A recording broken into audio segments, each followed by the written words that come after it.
ಬಡವರ ಮೇಲೆ ನಿರ್ಲಕ್ಷ್ಯ ತೋರಿಸಿದ ಲೀಡ್ ಬ್ಯಾಂಕ್ ಮ್ಯಾನೇಜರ್ ಅಧಿಕಾರಿ ವಿರುದ್ಧ ಕ್ರಮಕ್ಕೆ ಮುರಳೀಧರ ಹಾಲಪ್ಪ ಒತ್ತಾಯ.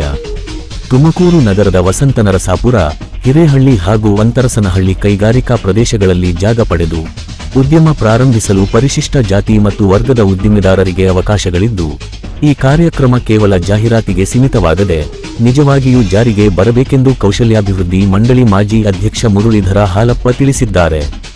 ನಗರದ ಕೈಗಾರಿಕಾ ಕೇಂದ್ರದಲ್ಲಿ ಕೇಂದ್ರ ಸರ್ಕಾರದ ಸಣ್ಣ ಮತ್ತು ಮಧ್ಯಮ ಕೈಗಾರಿಕೆಗಳ ಸಚಿವಾಲಯವು ಕರ್ನಾಟಕ ಮಹಿಳಾ ಉದ್ದಿಮೆದಾರರ ಸಂಘದ ಸಹಯೋಗದಲ್ಲಿ ಆಯೋಜಿಸಿದ್ದ ರಾಷ್ಟ್ರೀಯ ಎಸ್ಸಿ/ಎಸ್ಟಿ ಉದ್ದಿಮೆದಾರರ ಅಭಿವೃದ್ಧಿ ಕಾರ್ಯಕ್ರಮದಲ್ಲಿ ಪಾಲ್ಗೊಂಡು ಮಾತನಾಡುತ್ತಿದ್ದ ಅವರು, ಪರಿಶಿಷ್ಟ ಜಾತಿ ಮತ್ತು ವರ್ಗಗಳ ಉದ್ದಿಮೆದಾರರು ಇಂದಿನ ಪೈಪೋಟಿ ಯುಗದಲ್ಲಿ ಉದ್ದಿಮೆದಾರರಾಗಿ ಬಹಳ ಕಾಲ ಉಳಿಯುವುದು ನಿಜಕ್ಕೂ ತ್ರಾಸದಾಯಕ. ಇಂತಹ ಕಾರ್ಯಾಗಾರಗಳು ನಿಮಗೆ ತಮ್ಮ ಉದ್ದಿಮೆಯನ್ನು ಯಶಸ್ಸಿನ ಕಡೆಗೆ ತೆಗೆದುಕೊಂಡು ಹೋಗಲು ಇರುವ ಮಾರ್ಗಗಳೇನು, ಹಣಕಾಸಿನ ಸಹಾಯ, ಕಚ್ಚಾ ವಸ್ತುಗಳ ಖರೀದಿ, ಮಾರುಕಟ್ಟೆ, ಆಮದು ಇನ್ನಿತರ ವಿಚಾರಗಳನ್ನು ನುರಿತ ಸಂಸ್ಥೆಗಳು ಮಾರ್ಗದರ್ಶನ ಮಾಡಲಿದ್ದಾರೆ. ಹಾಗಾಗಿ ಇಂತಹ ಕಾರ್ಯಾಗಾರಗಳಲ್ಲಿ ಹಾಲಿ ಉದ್ದಿಮೆದಾರರು ತಮ್ಮ ಉದ್ದಿಮೆಯನ್ನು ವಿಸ್ತರಿಸಲು, ಹೊಸ ಉದ್ದಿಮೆ ಸ್ಥಾಪಿಸಲು ಬೇಕಾದ ಅಗತ್ಯ ಮಾಹಿತಿ ದೊರೆಯಲಿದೆ ಎಂದರು. ಕೈಗಾರಿಕೆಗಳಿಗೆ ಹಣಕಾಸಿನ ನೆರವು ಅತಿ ಮುಖ್ಯ. ಎಸ್ಬಿಐನ ಲೀಡ್ ಬ್ಯಾಂಕ್ ಮ್ಯಾನೇಜರ್ ಅವರು, ಸರಕಾರ ಅಥವಾ ಸಂಘ ಸಂಸ್ಥೆಗಳು ಆಯೋಜಿಸುವ ಇಂತಹ ಜಾಗೃತಿ ಕಾರ್ಯಕ್ರಮಗಳಿಗೆ ತಾವು ಬರುವುದಿಲ್ಲ. ತಮ್ಮ ಪರವಾಗಿ ಬೇರೆಯವರನ್ನು ಕಳುಹಿಸುವುದಿಲ್ಲ. ಉದ್ದಿಮೆದಾರರೆಂದರೆ ಅಲರ್ಜಿ ಎಂಬಂತೆ ನಡೆದುಕೊಳ್ಳುತ್ತಿದ್ದಾರೆ. ಇವರ ಬಗ್ಗೆ 3 ಜನ ಸಂಸದರಿಗೆ, ಎಸ್ಬಿಐನ ಹಿರಿಯ ಅಧಿಕಾರಿಗಳಿಗೆ, ಕೇಂದ್ರ ಹಣಕಾಸು ಸಚಿವರಾದ ಶ್ರೀಮತಿ ನಿರ್ಮಲಾ ಸೀತಾರಾಮನ್ ಅವರಿಗೂ ದೂರು ನೀಡಲಾಗಿದೆ. ಆದರೂ ಇಂದಿನ ಕಾರ್ಯಕ್ರಮಕ್ಕೆ ಗೈರು ಹಾಜರಾಗಿದ್ದಾರೆ. ಈ ರೀತಿಯ ಅಧಿಕಾರಿಯಿಂದ ನವ ಉದ್ದಿಮೆದಾರರು ಏನನ್ನು ನಿರೀಕ್ಷಿಸಲು ಸಾಧ್ಯ? ಉದ್ದಿಮೆದಾರರು ಹಣಕಾಸಿಗಾಗಿ ಬ್ಯಾಂಕುಗಳಿಗೆ ಅರ್ಜಿ ಸಲ್ಲಿಸುತ್ತಾರೆ.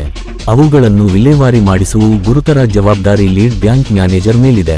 ಅವರೇ ಇಂತಹ ಸಭೆಗೆ ಗೈರು ಹಾಜರಾಗುವುದು ತರವಲ್ಲ ಎಂದು ಮುರಳೀಧರ ಹಾಲಪ್ಪ ಅಸಮಾಧಾನ ವ್ಯಕ್ತಪಡಿಸಿದರು. ನೋವಿನ ಸಂಗತಿ, ಆರ್ಗನೈಸರ್ಸ್ ದಯಮಾಡಿ ಈಗಲೂ ಡಿಸಿ ಆಫೀಸಲ್ಲಿ ಇದ್ದಾರೆ ಅಂತ ಹೇಳ್ತಾರೆ, ಸುಳ್ಳೋದು. ಡಿಸಿ ಆಫೀಸಲ್ಲಿ ಇಲ್ಲ, ಎಲ್ಲಿದ್ದಾರೆ ಗೊತ್ತಿಲ್ಲ, ಅವ್ರ ಆಫೀಸಲ್ಲೂ ಇಲ್ಲ. ಇವೆಲ್ಲದರ ಪತ್ತೆ ಮಾಡಿ ಕರ್ಕೊಂಡ್ಬಂದ್ರೆ ಇದು